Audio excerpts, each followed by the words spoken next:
Hello guys, আজ কোনো ট্রিপের ভিডিও নিয়ে আমি আসিনি।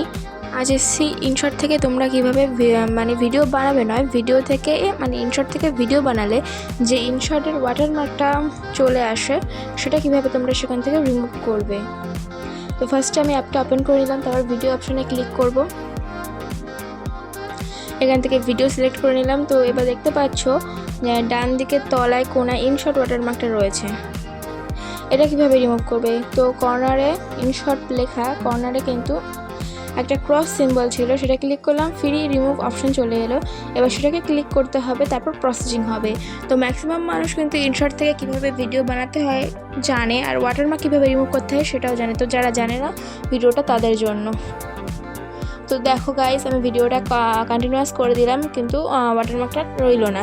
তো গাইস, ভিডিওটা এই পর্যন্তই। তো এই ফিচার যদি তোমাদের ফোনে না আসে তাহলে তোমরা একবার প্লে স্টোরে গিয়ে আপডেট ভার্সনটা চেক করে নেবে। এবার যদি আপডেট ভার্সন দিয়ে থাকে তো আপডেট করিয়ে নেবে, তাহলে আমার ফিচার চলে আসবে। তো ভিডিওটা এই পর্যন্তই। তো কেমন লাগলো জানিও, আর যদি কিছু জানাতে হয় কমেন্ট করো।